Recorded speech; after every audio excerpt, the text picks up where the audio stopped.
Hi guys, I am Shivam Gupta. Welcome to Mockzone India Preparation. So guys, SRCC GBO 2024 exam is finally over and in this video I am going to give the first cut analysis की paper कैसा था। जल्दी इस video को like and subscribe करोगे तो आपके लिए अच्छा रहेगा बिकॉज हम लोग के चैनल में लगातार content based plus notification based video बनते रहते हैं। चलो गाइस स्टार्ट कर लेते हैं। गाइस ये हम लोग के Telegram WhatsApp and Facebook group के लिंक्स आप ज्वाइन कर सकते हो। अपकमिंग एग्जाम अभी सीमैट है, इसको आप इसका ग्रुप का लिंक ज्वाइन कर लेना। चलो गाइस स्टार्ट करते हैं। तो गाइस एसआरसीसी ने इस बार बहुत ही बड़ा सरप्राइज दिया है, काफी unexpected and surprise in the sense उनके पेपर पैटर्न में था। इस बार इन लोगों ने सेक्शनल टाइमिंग इंट्रोड्यूस कर दी है, जैसे कैट में होता है। तो इन लोगों ने चारों सेक्शंस में 30 मिनट्स दिए। और दूसरी प्रॉब्लम क्या थी कि you can not switch between the sections. मतलब आपको क्वांट्स में 30 मिनट्स दिए हैं तो आप क्वांट्स को 30 मिनट्स करके ही जाओगे दूसरे में। इससे बहुत बड़ा प्रॉब्लम क्या होता है कि किसी का कोई भी सेक्शन मान लो वीक है, जैसे क्वांट्स काफी लोग का वीक होता है और क्वांट्स टफ भी आता है काफी, ठीक है। तो उस केस में आपको 30 मिनट्स देने ही पड़ेंगे, चाहे आप 4-5 ही क्वेश्चन कर पा रहे हो। तो उस वजह से आप दूसरे सेक्शन में टाइम ज्यादा दे नहीं पाते। तो मैं मानता हूँ गाइस कि सेक्शनल टाइमिंग रिस्ट्रिक्शन सभी के लिए है, तो आपको डरना नहीं है, जो है सबके लिए है। बट सेक्शनल टाइमिंग रिड्यूस होने की वजह से कट ऑफ में 40-50 मार्क्स का डिफरेंस आता है अगर सेक्शनल टाइमिंग ना होती तो। अगर मैं गैस एक बार को सेक्शनल टाइमिंग हटा दूं कि मान लो सेक्शनल टाइमिंग नहीं था, सिर्फ क्वेश्चन की डिफिकल्टी की बात करूं, तो लास्ट ईयर से as per many students questions का डिफिकल्टी लेवल इजी था, mainly for DI and LR. अब गाइस एक बार सेक्शन बाय सेक्शन देखते हैं कि कैसा डिफिकल्टी लेवल था। तो गाइस क्वांट सेक्शन की बात करूं तो क्वांट सेक्शन मैक्सिमम लोगों को डिफिकल्ट लगा। डिफिकल्ट क्यों था? बिकॉज वही अलजेब्रा फंक्शंस लॉगरिथम्स ये सब आ गया था।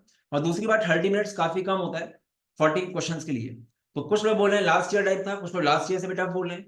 अब इससे भी डिपेंड करता है गाइस कि आपने कितने डेप्थ में पढ़ा है, क्योंकि गाइस फॉर्मुले रटने से नहीं होंगी चीजें। पेपर का लेवल अच्छा था, ठीक है, जिसने डेप्थ में सारी वैरायटी करी है उसको ठीक लगा होगा मेरी, बट पेपर ओवरऑल डिफिकल्टी था। 30 मिनट से मैं मानता हूँ एक डिसेंट स्टूडेंट भी होगा तो 10-12 क्वेश्चन ही कर पाएगा और उतना डुएबल है, ठीक है। तो क्वांट्स का लेवल वॉज डिफिकल्ट डेफिनेटली। काफी लोगों ने बोला है कि एलआर इजी था, काफी लोगों को एलआर इजी लगा, ठीक है। डीआई में भी काफी लोगों के अकॉर्डिंग 4 या 5 सेट आराम से हो गए थे, कुछ लोगों के अकॉर्डिंग 4 सेट काफी इजी थे डीआई में। अब आपने कैसे पिक करा है, किसमें फंस गए, वो अलग बात है। तो LR and DI was easy for many students and काफी लोगों ने इसे मैक्सिमाइज किए स्कोर्स। एंड वीआरसी मॉडरेट था लास्ट ईयर टाइप का, कुछ लोगों को इजी लगा, कुछ लोगों को मॉडरेट। तो मॉडरेट मान सकते हैं हम लोग, लास्ट ईयर टाइप का था। तो गाइस ओवरऑल काफी स्टूडेंट्स के अकॉर्डिंग कौन डिफिकल्ट था। एंड ओवरऑल पेपर डिफिकल्ट इसलिए हो गया, सेक्शन टाइमिंग आ गई, रिस्ट्रिक्शन आ गया, स्पेस दिक्कत आई। बाकी 3 सेक्शन डुएबल था काफी लोग के अकॉर्डिंग, ठीक है। तो गाइस मैंने बार बार एक चीज बोली है कि आप कैसे, काफी लोग का मैसेज आता था कि मैं एक सेक्शन छोड़ दूं बाकी कर लूं। अब यहाँ पे आप देख लो क्या हुआ, अगर आप पॉइंट छोड़ भी देते पूरी तो उसका फायदा आपको कहीं और मिलता नहीं, आपके 30 मिनट वेस्ट होते, आप 120 मिनट्स ही मिलते आपको। इसी वजह से आपको हर सेक्शन से इजी से करके जाना ही कम से कम, ठीक है। और दूसरी बात मैंने बोला था वैरायटी फोकस करो, वही हुआ इस बार। क्वांट्स में अर्थमेटिक, क्वांट्स में अलजेब्रा से मैक्सिमम क्वेश्चन आ गए, ठीक है। तो डिफिकल्ट करने के लिए यही होता है कि अलजेब्रा टाइप के क्वेश्चन दे दो आप। तो गाइस देखो बात ये है कि हमने काफी स्टूडेंट से रिव्यू लिए हैं, सबका अपना अपना वो होता है। अब किसी ने अगर ढंग से नहीं पढ़ा है तो उसको सब कुछ टफ लगेगा।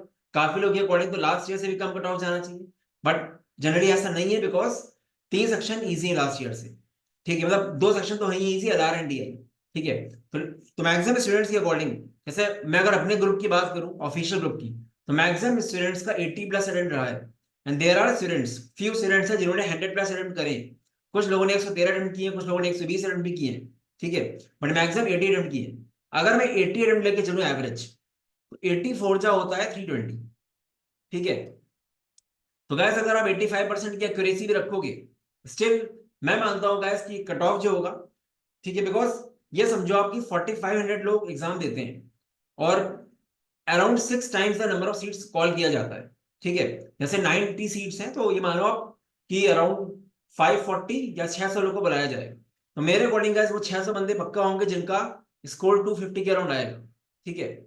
लास्ट ईयर हुआ क्या था ना, लास्ट ईयर हमने जब रिव्यू लिया तो जिसको देखो सब लोग बोल रहे थे बहुत टफ है बहुत टफ है, काफी लोगों ने वो कर दिया था। तो we expected the cut off as 175 last year, but last year cut off गया 209, ठीक है। तो इस बार उन्होंने सबसे रिव्यू लिए, जिन लोगों का लास्ट ईयर भी अच्छा स्कोर था, ठीक है, बट लिया नहीं उन्होंने एडमिशन। तो मिक्स रिव्यू के अकॉर्डिंग 250 एक सेफ स्कोर होना चाहिए। अब हो सकता है इससे भी ज्यादा चला जाए, ठीक है। बिकॉज अटेम्प्ट अगर 80 हुए तो 320 नंबर पेपर का अटेम्प्ट करके आए हो, किसी की एक्यूरेसी अच्छी रहेगी तो कर लेगा। बट हम लोग बहुत ज्यादा टॉपर को नहीं सुनेंगे बिकॉज टॉपर आउटलायर होते हैं। अब हर कुछ बंदे ऐसे भी होंगे जिनका 350 प्लस भी आएगा, ठीक है, जिन्होंने 113 अटेम्प्ट करे, ठीक है। वो चीज है। तो guys no doubt sectional timing थी, ठीक है। अगर सेक्शनल टाइमिंग नहीं होती तो यही कट ऑफ और बढ़ जाता, तब ये कट ऑफ हो जाता है अराउंड 280 प्लस। बट अभी आप मानो 240 250 या 245 मान लो कम, ठीक है, इतना रहना चाहिए कट ऑफ। बाकी एक बार पेपर देखने दो, पेपर आ जाएगा एक हफ्ते के अंदर, तो और आइडिया लग जाएगा। तो गाइस देखो स्ट्रैटेजी यही थी कि क्वांट्स टफ था, क्वांट्स में 8-9 क्वेश्चन अटेम्प्ट करूं, बट एलआर एंड डीआई में लोगों ने मैक्सिमाइज किए हैं। देयर मैनी स्टूडेंट जिन्होंने 30 अटेम्प्ट किए हैं एलआर में, कुछ लोगों ने 30 अटेम्प्ट बीए में किए, तो उस वजह से उनका हो जाएगा। बट वही है कि आप कितने, आपने कितनी वैरायटी पढ़ी मैटर वही करेगा, बिकॉज टाइमिंग आपको कम कम मिला है।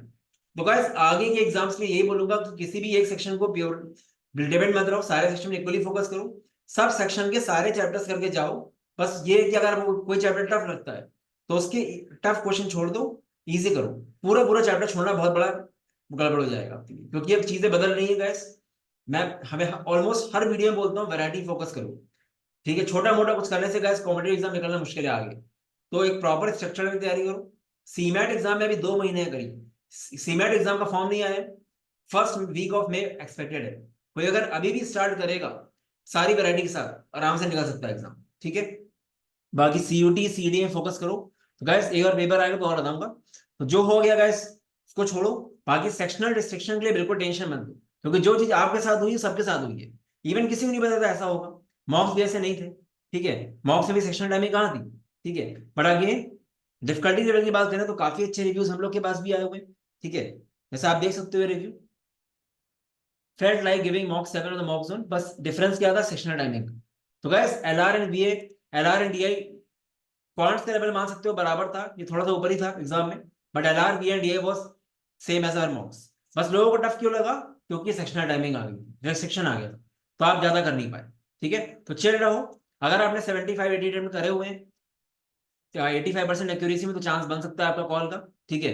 बाकी देखते हैं क्या होता है आगे। अब बाकी एग्जाम में फोकस करो और वैरायटी में फोकस ज्यादा से ज्यादा करो, ठीक है। अच्छा ही होगा सब। मैंने पहले ही बोला था गाइस, जो भी चेंज आएगा सबके लिए चेंज आएगा, आप कोई नए नहीं हो, सभी के लिए होगा चेंज। तो कट ऑफ वेरी करेगा, और maybe I am wrong, cut off इससे भी कम जा सकता है, हो सकता है ऐसा हो, ठीक है। बट जैसा अटेम्प्ट देख रहा हूँ उसके अकॉर्डिंग ऐसा लग रहा है, ठीक है। चलो guys, so all the best, bye bye. बाकी गाइस हम लोग का सीमैट कंप्लीट कोर्स, क्योंकि गाइस काफी लोग सीमैट क्रैश कोर्स के लिए पूछ रहे हैं, बट मैं भी रिकमेंड नहीं करूंगा क्रैश कोर्स, बिकॉज अभी 2 महीना है। क्रैश कोर्स जनरली 25-30 डेज पहले लिया जाता है। तो सीमैट का कंप्लीट कोर्स का प्राइस हम लोगों ने रिड्यूस करके 2999 कर दिया है। It is a complete course, 4 से 5 हजार क्वेश्चन क्लास में ही हो जाएंगे। कम से कम 200 बच्चों से ज्यादा का 98 प्लस था last year, and 99.98 was the highest, ठीक है। आप कॉम्बो पैक्स भी देख सकते हो, अभी भी टाइम है गैस कॉम्बो पैक्स का, ठीक है, क्योंकि सिलेबस सबका सेम रहता है। बाकी गैस क्रैश कोर्सेज भी हम लॉन्च करने वाले हैं सीवीटी का। अभी हम लोग का सीवीटी का क्रैश कोर्स का प्लान है, सीमैट का तो कंप्लीट ही कोर्स अभी है, और एमबीए सीटी का भी हम लोग प्लान कर सकते हैं, उसका आपको नोटिफिकेशन आएगा, ठीक है। बाकी ये लास्ट ईयर के रिजल्ट्स, इस बार we are expecting much better results in last year SRCC के लिए। बाकी गैस मॉक्स का भी मैं वीडियो बनाऊंगा, मॉक्स में भी हम लोग के मॉक्स हैं, आप देख सकते हो। Pick any two pick any three, mocks काफी रेलिवेंट है गैस, क्योंकि गैस कभी भी ऐसा मॉक नहीं देना चाहिए जो सिर्फ लास्ट ईयर पे डिपेंड हो। लास्ट 2-3 साल में मिक्स होकर मॉक देना चाहिए। बाकी मल्टीपल टाइप के मॉक्स हो तो अच्छा रहता है, ठीक है। बट यू नेवर नो कैसा हो जाए, ठीक है, इसलिए वर्स्ट केस में रहो हमेशा। टफ टफ भी दो, इजी भी दो, इजी में पेपर कट ऑफ ज्यादा जाता है, वो चीज भी होती है, ठीक है। बाकी at the end it is all about की पढ़ाई कैसे करिए आप, ठीक है। तो गैस ये था एनालिसिस। गैस अभी हम लगातार वीडियोस बनते रहेंगे सीमैट वगैरह के, सीयूटी के, पीवाईक्यूज के, सीईटी के, तो चैनल को सब्सक्राइब करते रहना। ये नंबर है, यहाँ पे आप व्हाट्सएप कर सकते हो, कोई डाउट हो तो। बाकी mockzone.in में जाके आपको डिटेल्स मिल जाएंगी। All the best, bye bye.